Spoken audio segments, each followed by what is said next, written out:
tahun depan ada rencana mau ke Eropa lagi?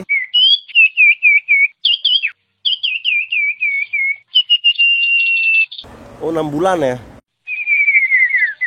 Album baru berarti tahun depan.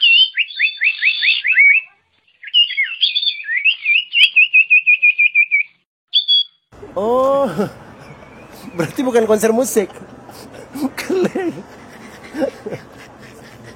Ada nggak pesan-pesan untuk para fan?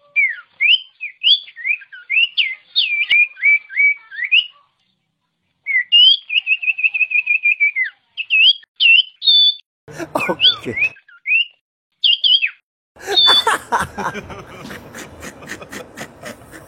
Om Swastiastu Pak Haji. Pak Haji. Lagi ngapain? Lagi nyemprot ini. Ini disinfektan. Ngapain ke di rumah? Nggak di rumah? Ya, aku mau tanya aja dikit. Tapi kan ini pasti kita jaga jarak. 2 meter ya? Ambil meteran. Aku sudah ini kok udah bawa apa namanya? Sanitizer. Oh, sudah lengkap. Jadi sudah lengkap ya. semuanya udah lengkap ya. Tinggal di Oke, clean. You may go. Yuk. Ayo kita ngobrol-ngobrol lagi. Yuk. Ayo. Udah, aku lagi bikin kopi. Kamu belum minum satu. Oke. Ya. Bawain kameranya itu, Bro. Aku naruh ini dulu, disinfektan. Sibuk kah? Nah, santai. Wih, udah disiapin kopi nih. Iya, kan Kayak Balian ya? Bali kita. Udah tahu ada tamu makanya aku kasih. Langsung bikin. Biasanya ada temen ngopi aku sini.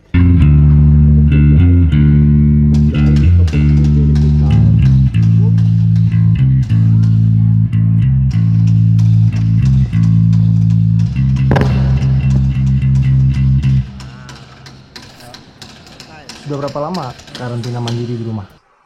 Sebulan lah sebelum nyepi. Pada saat mulai merebak tuh aku memutuskan kalau nggak penting banget nggak keluar rumah. Actually, the sound that I get is not so clear and nice. Maybe this, können wir das Klinkenkabel tauschen? Hier vorne. Leute, die So läuft sie doch. Die iBox Pad raus und anmachen bitte. Ini SID konser semua diundur apa batal apa? Informasi terakhir sih sebelum itu ya. Sambil minum saya Pak Haji. Ya silakan minum kopinya. Kopinya kopi Lampung itu keren itu. Jadi masa-masa ini banyak yang ngirim kopi saya sama ngirim arak. Ada beberapa konser yang itu nggak cancel tapi memang dipending karena izin keramaian udah nggak ada. Memang harus seperti itu dan kita ya bisa gimana? Ya harus nurut. Mengumpulkan massa itu sangat berbahaya penyebaran COVID ini. Kalau misalnya konser tidak diperbolehkan sampai setahun ke depan, SID punya ini nggak? Ide untuk bikin konser online mungkin? Iya, karena di rumah sekarang kita akan persiapkan lagu-lagu baru yang Bobby sudah aransemen. Mungkin kita kalau keadaannya COVID seperti ini berkepanjangan, mungkin kita akan rekaman via online aja. Jadi bahannya dikirim, saya kerjakan di rumah, Bobby kerjakan di rumah, si Jaring kerjakan di rumah. Jadi, album baru apa single aja? Pertama paling starter kitnya ya single. Sesederhana, tidak seperti studio rekaman yang gede ya, kita pakai yang simpel-simpel aja. Simpel ya. Yang gede juga bingung mau ngapain. Mau ngapain, mana tombolnya ini, takut pencet jadi tampon lepas. Nah, yang bikin awet SID sampai sekarang itu apa, Eka? Karena memang punya teman masing-masing gitu apa gimana? Kalau yang kan sekarang banyak band bubar-bubar nih. Itu kemungkinan ya karena kita tahu udah tujuan kita ngeband ya ngeband gitu. Bener, klise sekali. Kenapa kamu bisa awet? Ya karena kita tidak bubar. Udahlah, kalau ada masalah yang bisa diselesaikan masing-masing, kita ini beda kepala bertiga. Oh, sangat beda kepala, kamu tahu sekali. Si Jaring bukan teman, si Bobby juga bukan teman, mereka sibling udah, jadi udah saudara. Dengan Mosi Diem pun kita mengerti karakter masing-masing. Kita ngeladenin yang di Instagram, kenapa nggak pernah bersama? Lo tahun 95 kemana aja? Gue tahun 95 udah mandi bareng kali bertiga. Nah, kayak gitu mau jawab gitu tapi nggak apa. udah jiwa dewasa ya. Jiwa dewasa jadi ngapain ngabis-ngabisin waktu aja. Jadi kita ya bersama sampai ngerti satu sama lain ya. Itulah SID. Banyak yang saya dapatkan dari SID ya. Positifnya ya saya bisa pergi ke seluruh Indonesia. Seluruh dunia. Keliling malah seluruh dunia kecuali Afrika. Dan itu berkat apa? Pakai SID. Nggak mungkin pakai kocek sendiri. Emang saya Setiawan Jodi. Walaupun lebih kaya dari Setiawan Jodi ya. Walau. Kita bakar.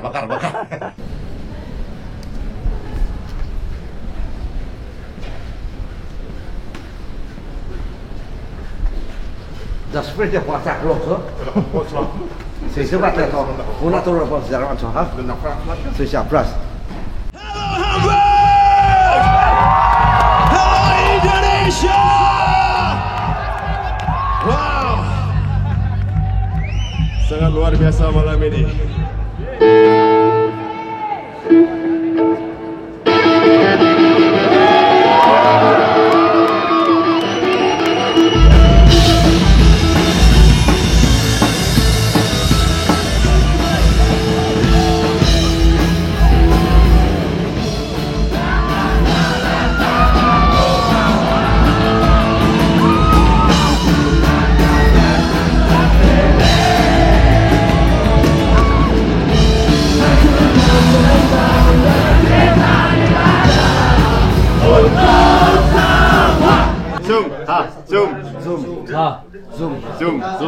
Zoom. Minum udara.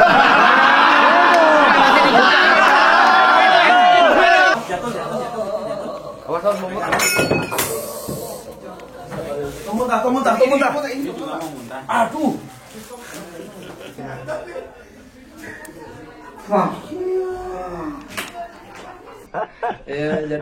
Ya hal-hal seperti itu jadi membuka dunia baru, pertemanan banyak. Ketemu kowe Ketemu lagi sekarang makanya banyak ya. Kalau nggak sukanya dari SID ya namanya juga satu keluarga ya. Yang nggak suka juga ini ada, tapi itu bukan masalah ya. Segala masalah pasti bisa diselesaikan. Jadi ya ngapain juga kita mengeluarkan masalah kita di dunia luar. Sama seperti menjemur celana dalammu di tembok ya. Jadi kamu tahu kotornya kamu di mana ngapain gitu. Kita ya udah kalau bisa selesaikan ayo. Sebenarnya so far sih nggak ada yang parah-parah banget. Kalau si Jering kayak gini misalnya jadi pembaca orang ya memang hobinya di situ. Kalau hobinya saya mancing, si Bobby main golf, dia happy dengan itu. Why not? Kita udah sama-sama sensing ya, seperti itu ya. Jadi gimana cara mengolah ego sini, managing ego management. Seperti ini ada apa ini? Udahlah, mending mau si diam ya. Kan bisa kayak di sound gitar aja bisa ada standby diam. Kayak gitu. Roll. Action. Mundur dikit ya. Action. Segitu aja. Bagaimana proses penciptaan lagu kalian? Kalau penciptaan lagu yang di awal-awal sih SID kita sering jamming karena kita band baru kayak gitu ya. Band baru kita harus sering berkumpul, bisa latihan kita setiap hari ya. Di rumah Jering dulu. Bawain lagu orang, lama-lama kebentuk sendiri ada lagu yang ada nada yang kita bikin sendiri itu sampai terkumpul beberapa lagu. Kita bikin konser di Tabanan tahun 96 ya dari hasil konser itu kita Yang bikin SID nih? Iya, yang bikin SID dengan kolektif dengan band-band punk dulu, band-band hardcore juga ada, grunge. Tabanan tahun 90-an, 96 ya, saya lupa. Gedung Mario itu dapat untung kan dari tiketnya yang 2.500. 2.500 itu penuh, dapat tiket untung. Kita bikin ini rekaman langsung ke almarhum ini Jimmy Silaa. Album yang mana tuh? Case 15. Setelah itu ya di album kedua juga sama. Terus saya kerja di Rizal Tanjung ya, Riz Apparel, disponsori sama Riz Apparel gitu ya, masih bekerja sambil ngeband. Pada saat Kutarok itu saya baru full nggak kerja lagi. Kita sudah ada agreement dengan Sony, tapi saya tetap kerja online di rumah. kerja, ngurus web, ngurus apa gitu masih kerja. Tahun berapa yang Eka rasakan SID paling asik? SID paling asik sebenarnya sekarang masih asik. Iya, masih. Yang kita tidak pernah ada di rumah itu ya. Itu tahun 2000-an ya. Iya, 2005 ke atas kita bisa membius outsider dengan mesin-mesin zaman lowrider kita agungkan seperti itu, dan kampanye lingkungan jalan. Saya Sunter. Komen buat SID dong. Komen buat SID. Apa? Komen buat SID. Wah, kok ngefans banget sama Eka Rock. Di Jakarta. Terus siapa? Pasti buat Jering, Bobi, Eka. Paling defense. Paling defense Jering. Jering. Eka Rock, man. Opai. Mana Bobinya? Bang Ino. SID sering-sering manggung di Jakarta. Apalagi utara ya, utara. Thank you. Buat Amerikanya. Pasti outsider Melody itu pasti kangen masa-masa itu. Jadi orang-orang itu sekarang udah tua. Bayangin aja 2005, 2006. Kan banyak saya dapat mention tag di sosial media itu, mereka sudah ngupload dengan anaknya kayak gitu. Iya, ada yang dulu itu mereka memakaikan sekedar memakaikan baju SID di bayi mereka kayak gitu, bernyanyi lagu SID. Kayak gitu kan melepas kangen mereka. Iya. Ada telepon Pak Haji. Yang aku lagi syuting nih sama Eka. Ya. Yo, love you. Eka kata. On frame. Ya, ntar lagi ya. Bisa cerita nggak sedikit Kak? Sebelum Eka siapa dulu pemain bassnya SID? Dulu kan ini Superman Silver Gun. Jadi saya punya teman. Bukan Superman is Dead ya. Superman is Dead. Ya. Jadi Superman Silver Gun itu saya punya adik kelas angkatan sejering, si Bobi juga. Bulan dari negara juga. Dari negara itu kita bermain bareng, ngumpul bareng. Jadi dia kuliah sama dengan si Jering. Saya punya teman di situ, wah orangnya asik kayak gitu. Danannya antik emang Jering sampai sekarang antik ya. Iya, antik emang dia. Emang barang antik tuh. Oke lah gitu ya. Kita main ke Kuta. Waktu itu ingat saya. Siapa nama temanmu tuh Kak? Namanya Agung Permana. Jadi namanya Agung Botak. Itu saya diajak ke sana. Wah, ingat saya habis nonton film Batman, lagunya Sil. Karena habis itu saya beli kacamata set. Kayak Batman set. Sanalah saya ke sana. Nah, di sana masih ada Jering, Bobi sama Ajus. Si Ajus namanya main bass. Dari sana dari Jimbaran. Mereka main bawain lagu Nirvana. Wah, this is my style gitu lah. Mereka latihan di dalam, saya di luar sekedar untuk minum kecil lah ya. Minum kecil. Itu tahun 90. Tahun 95. 95 ya. Awal 95. Nah, ternyata si Ajus ini si pemain bass itu berganti ke Lolot. Saya nggak tahu masalahnya apa ya. Madebawo Lolot. Si Madebawo jadi bass. Main bass. Terus saya kan kuliah di Sastra Udayana. Bobi di Warmadewa, si Jering Uniknas. What a wonderful collection ya. Benar. Jadi beda kampus. Selama kurun waktu itu kita sering ketemu di acara-acara musik. Saya punya acara di Sastra nih, Sastra Unplugged. Adain di Udayana. Nah, saya jadi manajer mereka. Oh, pertamanya Eka manajernya. Saya jadi manajer mereka. Superman Silver Gun. Karena saya punya acara. Superman Silver Gun ini. LO lah. Ternyata setelah acara itu nggak kedengaran lagi. Mereka main di mana nggak tahu ya. Si Bobi datang sama saya. Kak, coba main bass yuk. Di sana si Lolot banyak punya band waktu itu. Di bawah banyak punya band. Banyak punya band dia, ada metal, ada hardcore, ada apa, greencore kayak gitu. Oke lah, saya dijemput di kos saya. Di kos saya sama si Bobi naik motor. Naik Vespa-nya dia? Enggak. Astra Grand. Oh, Astra Grand. Dengan plat BV belakangnya. Apa BV? Bobby Feder. Dia maniak Pearl Jam dulu. paling aneh yang belum diungkap adalah saya orang yang satu-satunya orang yang berani boncengan sama Bobby. Sebelumnya teman SM-nya nggak ada yang berani. Bobby perikrosok bawa motor. Dan dia mengakui kalau saya itu orang paling berani. Ya saya percaya udah ya. Saya mau masuk band itu dan saya seneng. Karena dari awal penemanan bagus. Bukan 2 hari sekali, bukan. Tiap hari. Tiap hari kos ya. Ke kos saya ambil, saya boncengan di belakangnya, kadang bawa bass, kadang enggak, dengan gaya nyungsep di got udah berapa kali ya, udah nggak kehitung. Jadi saya itu orang yang satu-satunya orang berani yang boncengan sama Mas Bobby. Jadi bolak-balik jadi latihan setiap hari terbentuklah di sana, dan band kita berubah jadi Superman is Dead.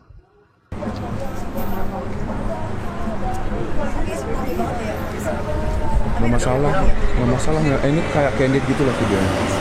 Kalau kita nggak berhasil di band ini, kita bubar aja. Gitu. Zaman gelap udah pernah jalanin, kita main mabok udah pernah, udah lewat gitu. Jalanin ya. Kalau nggak saya mabuk, si Bobby mabuk, ya berjaring mabuk udah pernah gitu jalanin. Tapi lama kelamaan ya udah makin besar kita gitu. Anak-anak sekolah dari rumah. Semua online. Tapi efektif nggak mereka tuh? Kalau menurut saya itu sih, kalau yang udah gede SMP sih aman ya. Karena dia bisa operasikan laptop, tidak perlu bimbingan orang tua.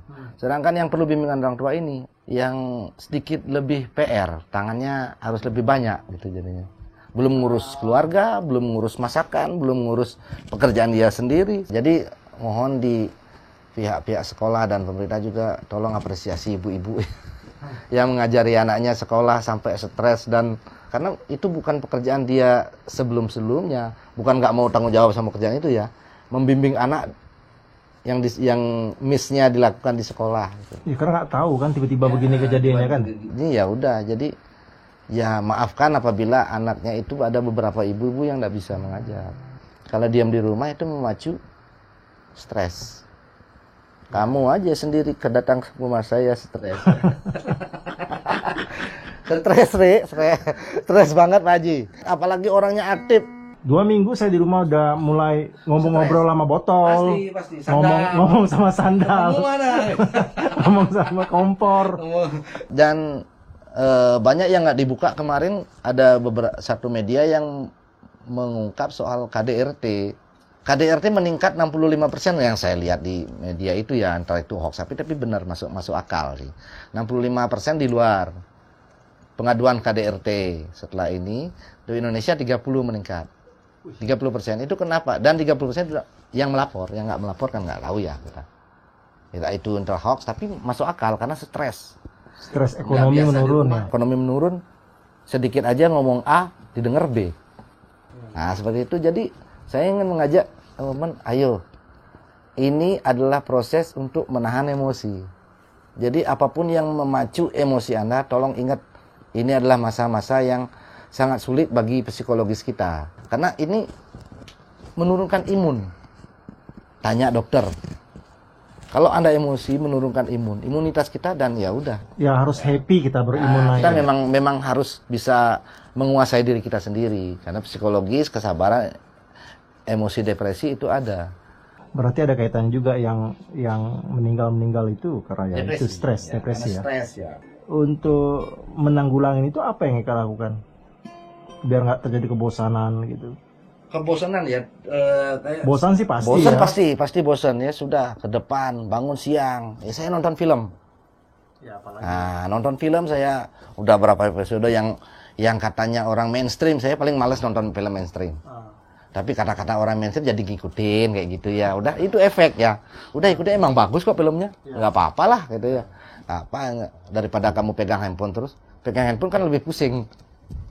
Ya, Stres terus ya nonton film ya sudah memperbaiki yang sesuatu yang bisa dilakukan. Terus kalau mau keluar ya saya paling secure sekali, saya dalam mobil keluar pakai masker. Udah, jadi hand sanitizer itu harus gitu. Kita sampai rumah kita mandi langsung. Ya cuma kita aja yang bisa manage kayak gitu, biarkan saja dah. Jadi di social distancing ini kita berusaha memagari diri ya, minimalis kita sosialisasi. Yang dulu kita ketemu orang 8, sekarang kita ketemu 2 orang aja kayak gitu. Kayak gini aja tetap kalau keluar sekarang harus pakai masker dan yang paling benar adalah jangan panik. Kalau kamu panik segalanya jadi shortcut. Kalau udah panik yang masuk akal jadi nggak masuk akal. Karena jangan terbius dengan berita-berita hoax. Kamu cari infonya, itu ada handphone pintar namanya, ya, handphone pintar, smartphone. Itu ada Google di situ, Google, cari kebenaran beritanya. Jangan cepat terprovokasi dan tahan emosi.